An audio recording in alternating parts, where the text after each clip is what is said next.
Hello beautiful friends, it's Belinda. I'm here today to share another project for the Cut to You design team. I'm going to be scrapping these photos of my son on his first birthday. I am really far behind on both of my kids' baby albums, and this is going to be one of those projects where I create a layout for one child and then I replicate the design using a different set of products to create the same layout for the other child. So I'm going to be working on this layout for my son's first birthday, and then off camera I will go and recreate another layout for my daughter's first birthday using the same design scheme. So these two gorgeous photos, it is going to be a double page layout, and on the left hand side I have this white textured cardstock, and in my Silhouette Studio software I've cut a large #1, and then I've used the Silhouette to punch out these hand stitching holes. I am going to be starting a series on my YouTube channel very shortly containing some tips and tricks and tutorials. If you're not already subscribed, I would love for you to go ahead and do that now so that you can be in the loop when I launch that series. But this is one of the things that I will feature in that series, is how to use your Silhouette to punch out some stitching holes, which if you are a perfectionist like me, comes in very handy. So I've hand stitched around that #1 with some blue thread. I've kept the inside piece because I'm going to be using that in my process. And then for the right hand page, I'm using the confetti background cut file from Cut to You. I've cut it out really large so it fills up pretty much the entire page, and I have added some hand stitching in that same blue thread around the border of that as well. I'm going to be doing something fun with backing these little confetti holes as well. As far as supplies go, I have a box of baby boy and baby girl themed supplies, but when I went and had a look through them, I was really quite shocked to find that I don't actually have a lot of papers or embellishments really. I've got lots of Project Life cards because for both of my kids I'm creating a pocket page style album for their first year. But I have gone through my stash of paper pads and random papers, and I've picked out some soft greys and some blues, and I think there's some greens and some gold glitter because of course it is a first birthday, it's a celebration, you need some sparkle. I have already created some letters for my title, and I will show you those as we go through the process. Because I don't have a lot of embellishments or ephemera, I purchased some digital collections from American Crafts, and I have used the print and cut feature on my Silhouette to cut out a whole heap of embellishments which I'm going to use, and then I've just pulled a few little bits and pieces that I did have in that box of supplies. So that is it in a nutshell. Let's hop on fast forward and watch how this all comes together. Okay, so we're starting here over on the left hand side with this giant #1 page. I'm going to mat this side of the layout with this gold glitter cardstock, but I need to use the center of that gold glitter for the right hand side of the page. So you've seen there I've just cut out the middle of it. And what I'm doing now is I've gone and selected 4 different pattern papers, 2 blues and 2 greys, and I'm cutting some strips which are 1 inch by 4.5 inches. Now 4.5 inches is just a little bit larger than the width of the #1, and this will all make sense in just a moment when you see what my plan is for filling the inside of that #1. I tried to make sure that my pattern papers were going to be varied when up against each other. And out comes my fringing scissors. So I'm going to go ahead and I'm going to fringe each one of these little 1 inch by 4.5 inch strips. And I won't make you watch me doing that on camera because it was quite tedious. Just showing you here how I'm going almost up to the edge. Now I've got them all laid out down the side. I have used my cutting mat to line up my #1 and popped a little bit of tape up the top to stop it from moving. And then I'm just going to go and layer each of those fringe pieces on top of each other.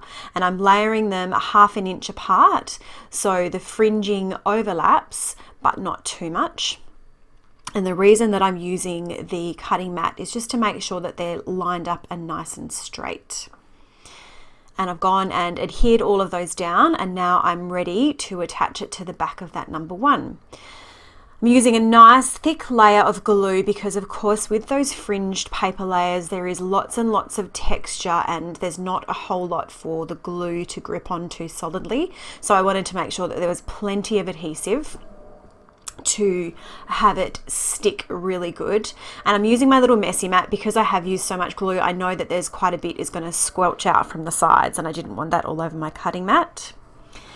And that's done. I did also go and add a piece of plain white cardstock behind to cover the whole number up, just to keep it in place a lot more solidly. And then I'm going ahead and matting the whole page on that gold glitter cardstock, and I have run it through my sewing machine with just some plain white cotton thread. So now I'm looking at my photo. I have added a plain white cardstock background, or mat I should say, and I'm also going to mat it onto this glitter cardstock. I do love me a bit of glitter, but I have to restrain myself because it's not, I don't know, sometimes I feel like it's a bit too much, but for a birthday layout, I say go for the glitter. Birthday and Christmas, those are the occasions that I'm all for using the glitter. So I've made sure with this glitter mat that there is a fair bit of it showing because I do want it to stand out. And the only other layering that I'm going to add to this photo is I've trimmed down another 1-inch piece, or actually I think this is about 1.5-inch piece from a 6x6 patterned paper, which is pale blue with some darker blue arrows. And I'm using my notebook border punch to punch along the border just to add a little bit more interest.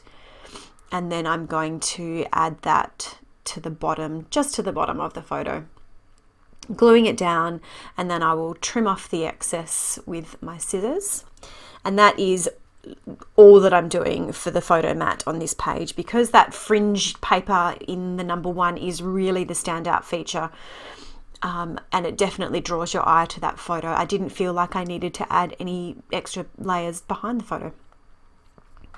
And now I have some craft foam, which I'm using to pop that photo up just to add some dimension to this side of the layout.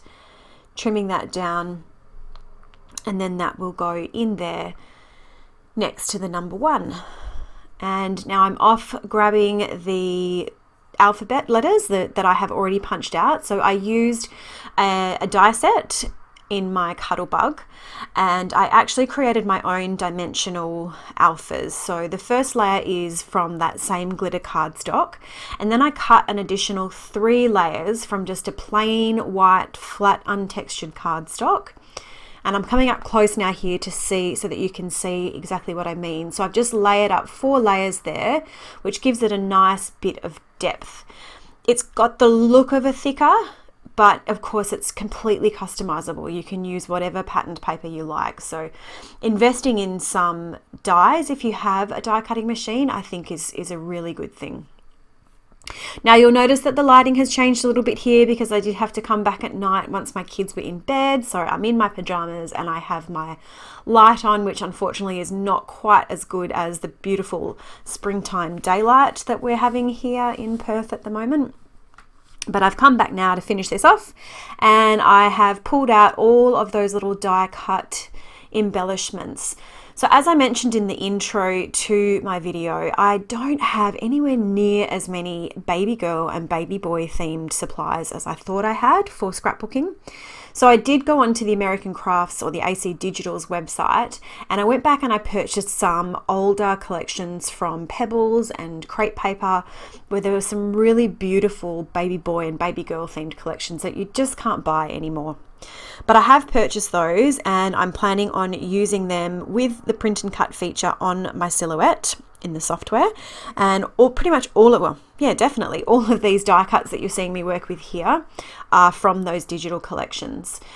If this is something that you're interested in seeing me do, please leave a comment down below, and I will certainly add that to my list of ideas for my tips and tricks and tutorials video series that I'm going to be having coming to my YouTube channel.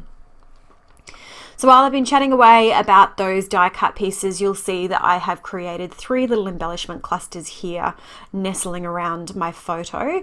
I definitely knew that I needed one to the left of my photo just to fill in that little bit of awkward white space that's hanging there between the number 1 and the photo. So I've just added something quite small there. and then balance that out with another little cluster of embellishments at the top right of the photo and then the bottom left. And that really keeps your eye focused in on that beautiful photo of my gorgeous little boy. What I really liked about having the photo popped up, and what I'm getting better at doing, is really layering my embellishments and making use of those layers that are sitting behind the photo. So with these stars that I'm adding here, I've got some that are tucked all the way behind the bottom layer. I've also got some that I'm tucking in between the white photo mat and the glitter layer, and then of course some on top. And for the ones that are on top, because my photo is popped up on foam, I am using some foam squares and some foam adhesive to the outside of those, just to stop them from falling flat and bending against the page once I pop it into my album eventually. So just finishing building up those clusters. I have cut a couple of these stars in half to tuck them in, and you'll see that grey star there. I have added some dimension to the outside of the star while I've tucked the inside of the star in between some of those photo layers. And I did use one of the darker blue stars up in the top right, so you'll see me come in a moment just to make sure that there is a little bit of balance. I think I do. Anyway, I hope I do. And add another blue star to the left-hand cluster there. Do I do it or not? Actually, I don't think I do. No, I don't, because I use that blue over on the right-hand side of the page, so it all works out in the end. Just going to tuck this star in, and that is that side done. So now we're moving on to the right-hand side, where I'm using this gorgeous confetti background cut file from Cut to You. And what I want to do with this one is I want to randomly fill some of the circles, which is the confetti, with some of that glitter paper. So I'm just marking out with my pencil here roughly where my photo is going to go on the layout, because obviously with my photo covering up some of those pieces, I don't need to put any glitter in there because you're not going to see it anyway. So I'm just using my trimmer to cut down these strips. I'm not measuring them. They're probably about, maybe a little, around half an inch, and then just cutting them down into rough squares. And I'm going to grab my fine tip adhesive and just go and really randomly, I was trying not to think too much about it. I just wanted to make it look like it was scattered. So once I flip this over in a moment, after I've finished backing the ones that I want to back, and then pop it down onto my background page, it's going to give the effect of having two-tone confetti. So as if you've thrown the confetti down on the table, some of the pieces are gold glitter and the other pieces are a blue polka dot. So that's what it looks like there with all the glitter pieces filled in. And here comes my background paper, which is a really pale soft blue with a fine white polka dot. And then I will pop that underneath, and there, I hope you can see what I mean about the two-toned confetti. I'm going to add some adhesive around. I knew that I needed to add some adhesive through the center of this cut file because it did have all of those little bits and pieces. I didn't want it to be flopping around. So I've added some adhesive throughout that whole file, and then I'm going to come and add, there we go, in between all the circles, just to make sure it sticks down nice and firmly, really rough, and then some adhesive around the edges, and that is it onto the background page. Oh, sorry, that was really quick there. So now I'm going to work on my photo layers. With this side, I am building up a few more layers behind my photo because I think it needs that to draw some attention back onto it against that. It's not a busy background, but it is certainly very eye-catching. So I'm going to add a few layers here. I'm starting off with this blue stripe, which is from another 6x6 paper pad. And I'm just going to make that just fit because my photo with the mat is just shy of 6 inches. So it just fits on that one. And I always get adhesive and glue on my photos when I'm working. It drives me nuts. But I've got this really cool little adhesive eraser, which it works pretty well. It's not perfect, but it works pretty well. I think it's because I'm not super careful about keeping my cutting mat clean, and I end up with glue on it, and then I turn my photo over when I'm matting it or doing layers, and yeah, it ends up on the photo. So I had that darker blue stripe, and I have now added a paler blue pattern. And just for something a little bit different, I am changing up where I add my dimensions. So I've grabbed this thick piece of chipboard, which is from some packaging, and I've added that behind the second layer before I layer it onto this grey star patterned paper, which is going to be on the bottom layer. So it adds a little bit more interest, just changing where you add the dimension. For me, I think just gives your page something a little bit different, so it's not same everywhere that you look. And with these papers, I'm just cutting down a few strips because I'm going to use them for a little feature down the bottom, and I'm bringing out that border punch again, and that's just to help tie the two pages together. So when you are working on a 2-page layout where the design doesn't flow from one page to the other, I find it's really helpful to bring in some repeated elements, and that really helps to tie the two pages together nice and cohesively. So you'll see how I repeat that bordered strip onto the right hand side page shortly. All right, so we've got the building blocks here. I had a lot of journaling. These layouts that I've created for my son and that I will create for my daughter, it's not so much about what we did for their first birthday, it's more about some thoughts and words that I wanted to share with them on the occasion of their first birthday. So I did have a lot to say about my beautiful little boy, and I've adhered those down off camera because it was quite tedious. And now I'm getting stuck into embellishing, which always takes me a long time because I overthink too much and I get a bit too fiddly. But you can see down the bottom there, I have brought in that repeated element of the border punch page. And I've just created a small strip down the bottom, and that is, again, to add some balance to the page. So I've got most of the heaviness of the page is happening towards the top. So by adding this little cluster down here at the bottom, it just helps to balance that out a little bit. And it's going to be quite a small one down here. And then I am going to build just 2 clusters around my photo, one on the bottom left and one on the top right. And again, bringing in those repeated elements. So over on the left hand side page, I used one of those little waving bears, and he was facing in towards the right, and on this page I'm using him facing towards the left, so that keeps your eye sort of looking in.